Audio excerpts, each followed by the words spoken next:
बच्चों, आज हम लोग चैप्टर 1 सजीवों में नियंत्रण व समन्वय, control and coordination in living organisms के बारे में जानकारी लेंगे, अध्ययन करेंगे इस चैप्टर को अच्छे से, क्योंकि इससे भी 19 मार्क्स का क्वेश्चन बोर्ड एग्ज़ाम में आता है। तो सजीवों में नियंत्रण व समन्वय क्या है, इसको हम लोग आगे समझेंगे। तो सभी बहुकोशिकीय जीवधारी, क्योंकि एक कोशिकीय जीवधारियों का शरीर तो सिर्फ एक ही कोशिका से बना हुआ होता है और उसी कोशिका के द्वारा सारे सजीवों की क्रियाएं संपन्न होती हैं। लेकिन बहुकोशिकीय जीवधारियों सजीवों की जो रचना है वो बहुत सारी कोशिकाओं से मिलकर होती है, क्योंकि हम लोग आगे भी पढ़े हैं कि जीवन की रचनात्मक और कार्यात्मक इकाई बहुकोशिकीय जीवों के लिए और एक कोशिकीय जीवों के लिए भी कोशिका है।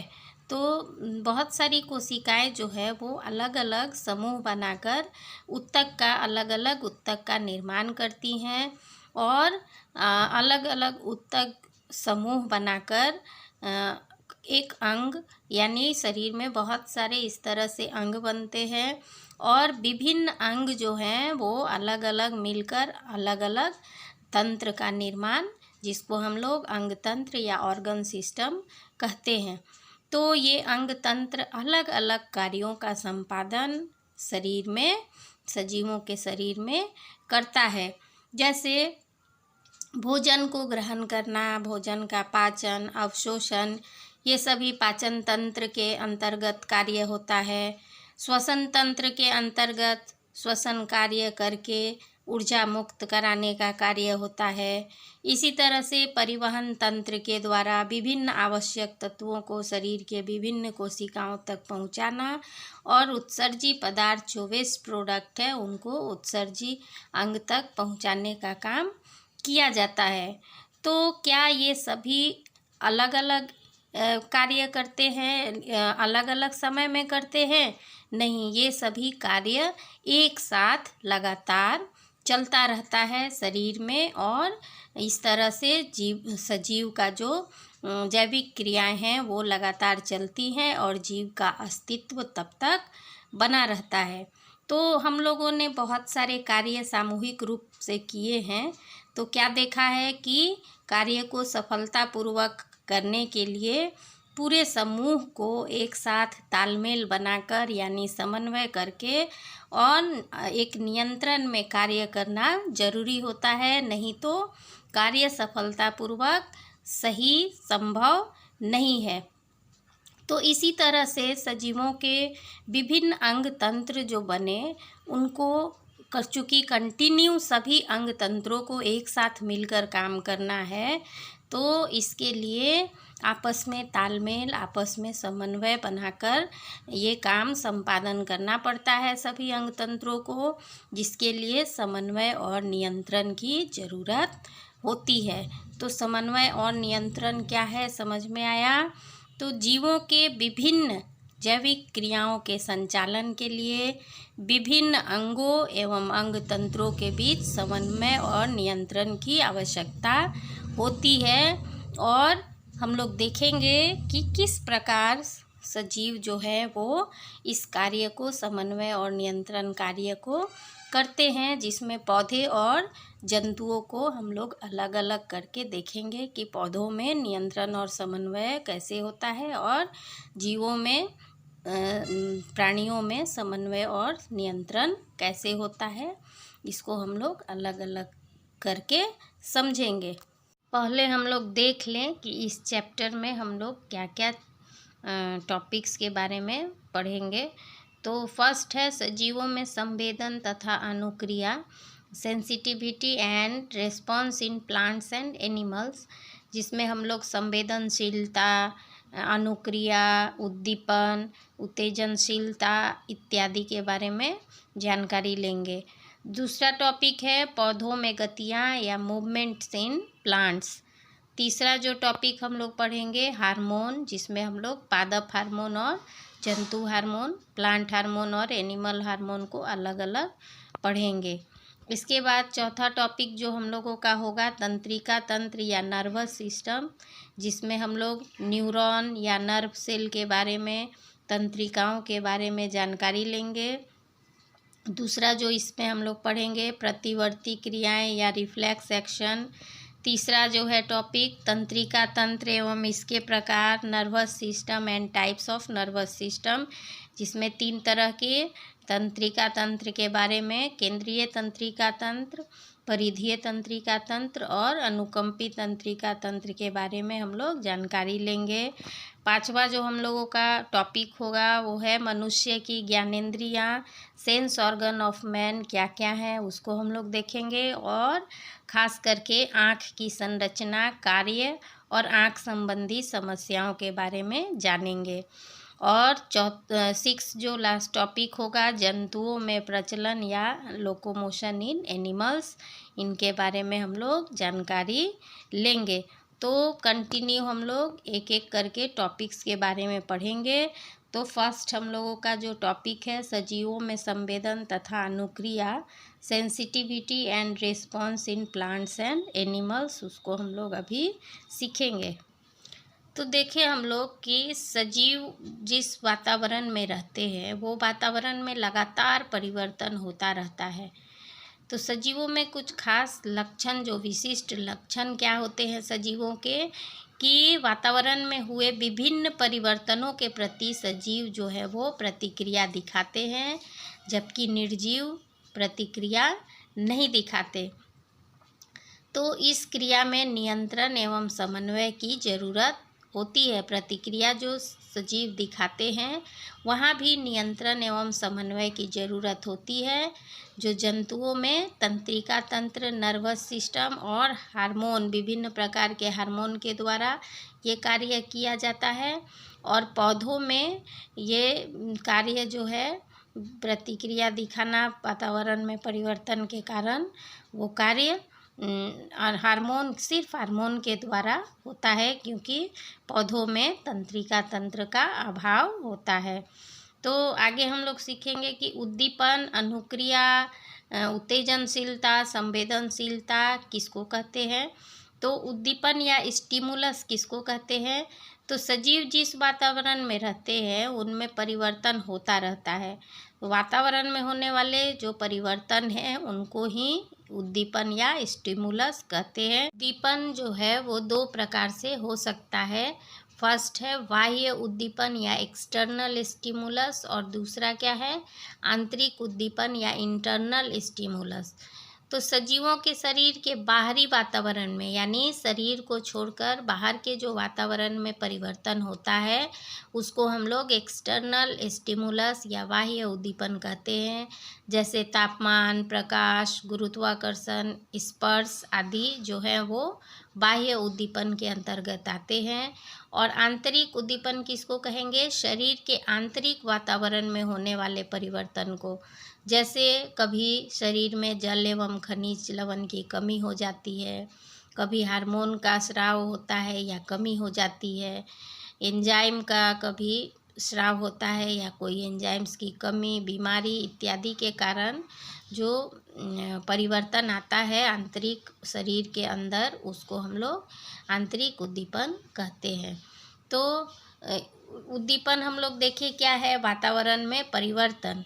तो वातावरण में जब परिवर्तन होता है, चाहे बाहरी हो चाहे आंतरिक हो, सजीव इन उद्दीपनों को ग्रहण करते हैं, और जंतु इन उद्दीपनों को अपने 5 ज्ञानेंद्रियों के द्वारा, आँख, नाक, कान, जीभ और त्वचा के द्वारा सजीव इनको ग्रहण करते हैं।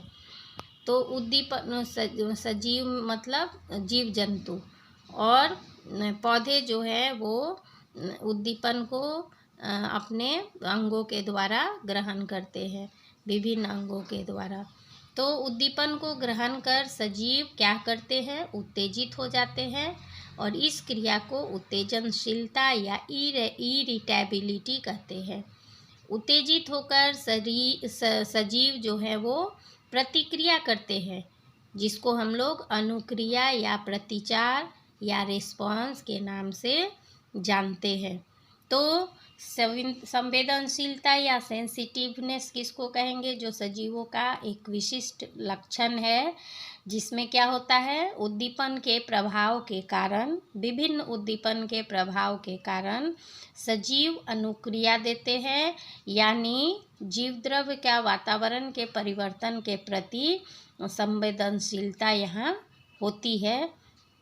इन अनुक्रियाओं प्रतिक्रियाओं के कारण जीव अपने शारीरिक अंगों, कार्यों और गतिविधियों में परिवर्तन लाते हैं, जिससे वे खुद को वातावरण के अनुकूल बनाकर जीवन यापन करते हैं और प्रजनन क्रिया द्वारा अपने वंश की वृद्धि करते हैं। तो देख रहे हैं हम लोग कि इन अनुक्रिया और रिस्पांस जो है उसका सजीवों के जीवन में बहुत बड़ा इसका काम है, और यहाँ भी कंट्रोल एंड कोऑर्डिनेशन, नियंत्रण और समन्वय की ज़रूरत होती है। जैसे देखो, छुई मुई का जो पौधा है उसको स्पर्श करना क्या है? उद्दीपन है। उद्दीपन के कारण उसमें उत्तेजनशीलता आती है और वो रिस्पॉन्स क्या करते हैं? अपने पत्रकों को बंद कर लेते हैं, ये वो अनुक्रिया दिखाते हैं, जिसके कारण हम लोग कहते हैं कि ये सजीव है, क्योंकि ये उद्दीपन के कारण, उद्दीपन के प्रभाव के कारण अनुक्रिया दर्शाते हैं। तो अभी हम लोग पौधों में उत्तेजनशीलता, संवेदनशीलता, अनुक्रिया आदि के बारे में देखेंगे, जानकारी लेंगे। तो इसमें आचार्य जगदीश चंद्र बोस का नाम बहुत ही महत्वपूर्ण है। आचार्य जगदीश चंद्र बोस क्या किए थे?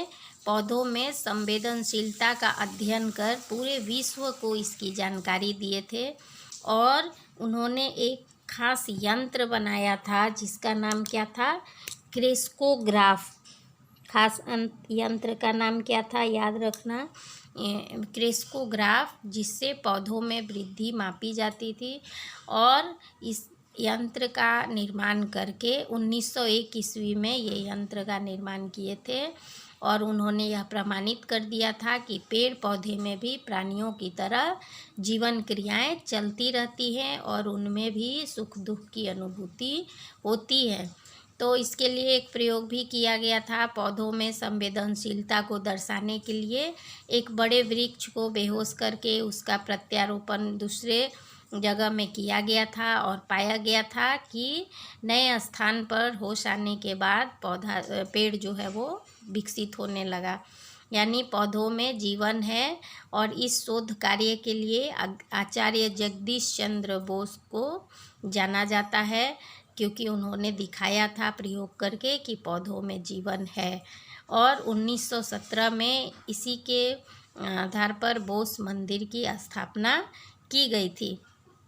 तो आगे हम लोग देखें, पेड़ पौधों में संवेदनशीलता एवं अनुक्रिया या प्रतिचार किस प्रकार से होता है। तो पेड़ पौधे पर भी आंतरिक उद्दीपन या हार्मोन, एंजाइम का प्रभाव और बाह्य उद्दीपन, प्रकाश, जल, वायु, ताप आदि का प्रभाव पड़ता है, जिसके कारण उनमें उत्तेजनशीलता या इरिटेबिलिटी दिखाई देती है। और इसके बदले में पौधे क्या करते हैं? उद्दीपन के प्रभाव के कारण अनुक्रिया या रिस्पॉन्स दिखाते हैं।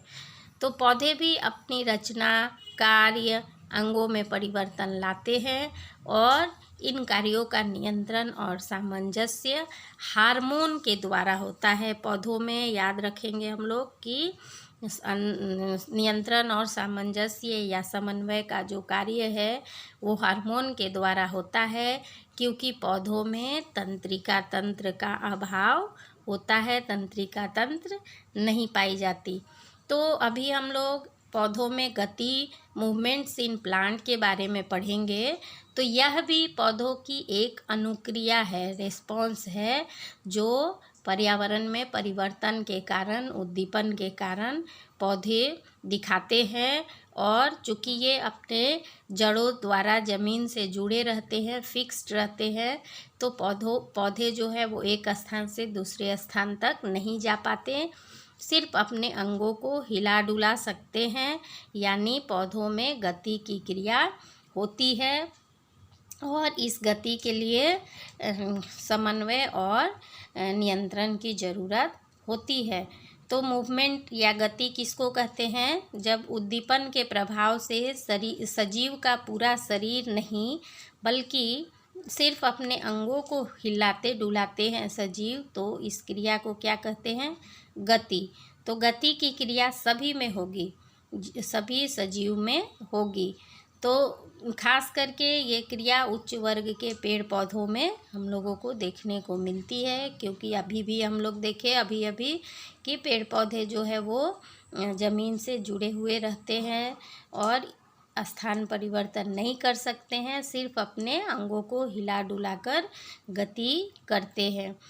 लेकिन कुछ निम्न वर्ग के पौधे जो हैं वो अपने पूरे शरीर के साथ स्थान परिवर्तन कर सकते हैं, यानी उनमें प्रचलन अंग पाया जाता है, फ्लैजिला जिसको कहते हैं, जिसके कारण ये स्थान परिवर्तन पूरे शरीर के साथ कर लेते हैं। तो इसको हम लोग क्या कहते हैं? इस क्रिया को प्रचलन। तो कुछ जो निम्न वर्ग के पौधे कौन कौन से हैं? बैक्टीरिया, वॉल्वॉक्स, क्लेमाइडोमोनास, जिनमें प्रचलन की क्रिया हो जाती है। तो जंतुओं में प्रचलन किसको कहते हैं? हम लोग अभी देख लेते हैं। लोकोमोशन इन एनिमल्स। जब उद्दीपन के प्रभाव से सजीव का पूरा शरीर स्थान परिवर्तन करता है तो इस क्रिया को हम लोग प्रचलन क्रिया कहते हैं। और जंतुओं में प्रचलन क्रिया होती है और उनमें प्रचलन अंग पाए जाते हैं, जिसकी सहायता से ये क्रिया हो जाती है। में प्रचलन की क्रिया नहीं होती, लेकिन जंतुओं में प्रचलन की क्रिया होती है। लेकिन कुछ जंतु जिनमें प्रचलन नहीं होता है, बल्कि ये जंतु जो है वो एक स्थान पर फिक्स्ड होते हैं, या सेसाइल या नॉन मोटाइल होते हैं और एक सबस्ट्रेटम या एक आधार से चिपके रहते हैं। इनमें प्रचलन अंग भी नहीं पाया जाता। तो ये जंतु कौन कौन से हैं जिनमें प्रचलन की क्रिया नहीं होती है? सी एनिमोन, स्पंज, साइकॉन, ओबेलिया, ये सभी जंतु हैं, जो प्राणी हैं जो प्रचलन नहीं करते हैं। बाकी सभी जंतुओं में, प्राणियों में प्रचलन की क्रिया होती है। तो गति का उद्देश्य, प्रचलन का क्या उद्देश्य है, उसको हम लोग बारी बारी से देखेंगे। गति के उद्देश्य क्या है? शरीर में सामान्य वृद्धि के लिए पौधे जो हैं वो गति करते हैं, शरीर में सामान्य वृद्धि के लिए, सूर्य का प्रकाश ग्रहण करने के लिए, मिट्टी से जल एवं खनिज लवण अवशोषित करने के लिए, वाष्पोत्सर्जन क्रिया के कारण जल की कमी को रोकने के लिए और परागण क्रिया के लिए, इन सभी कार्यों के लिए पौधे जो हैं वो गति करते हैं। और प्रचलन क्रिया का क्या उद्देश्य है? जीव जंतु जो प्रचलन करते हैं भोजन प्राप्त करने के लिए, अपना आश्रय या शेल्टर के खोज के लिए, प्रतिकूल परिस्थितियों से अपने आप को सुरक्षित रखने के लिए और प्रजनन क्रिया के लिए अनुकूल वातावरण एवं अपने जोड़े की तलाश करने के लिए जंतुओं में प्रचलन की क्रिया होती है। अभी हम लोग देख लेंगे कि गति और प्रचलन, मूवमेंट एंड लोकोमोशन में क्या अंतर है। तो गति में क्या देखें हम लोग? एक नंबर, उद्दीपन के प्रभाव से सजीव जब अपने अंगों को हिलाते डुलाते हैं तो उसको गति कहते हैं। और प्रचलन किसको कहते हैं? उद्दीपन के प्रभाव से जब जीव अपने पूरे शरीर का स्थान परिवर्तन करते हैं तो इस क्रिया को क्या कहते हैं? प्रचलन। और दूसरा पॉइंट देखें हम लोग, गति या मूवमेंट जो है वो सभी जीवधारियों में होती है और प्रचलन की क्रिया जो है वो सामान्य तौर पर सिर्फ जंतुओं में ही होती है, पौधों में नहीं के बराबर होती है। तीसरा देखिए, एक स्थान पर स्थिर रहकर गति संभव होता है, जो कि पौधे आराम से कर लेते हैं, और प्रचलन की क्रिया एक स्थान पर रहकर नहीं बल्कि स्थान परिवर्तन होता है इसमें। और 4 नंबर देखें, गति में प्रचलन नहीं होता लेकिन प्रचलन के साथ गति भी होती है। जब प्रचलन होता है तो गति भी होती है। देखें हम लोग एक्सेप्शन या अपवाद, गति की क्रिया पौधों में होती है, लेकिन कुछ निम्न वर्ग के पौधे हैं जिसमें प्रचलन की क्रिया होती है। क्लेमाइडोमोनास पॉलवॉक्स इसका उदाहरण है। और प्रचलन की क्रिया सामान्य तौर पर जंतुओं में होती है, लेकिन कुछ निम्न वर्ग के प्राणी हैं, जंतु हैं, जिनमें प्रचलन की क्रिया नहीं होती, सिर्फ गति होती है। साइकॉन स्पंज इसका उदाहरण है। तो नेक्स्ट हम लोग देखेंगे पौधों में विभिन्न प्रकार की गति, different types of movement in plants.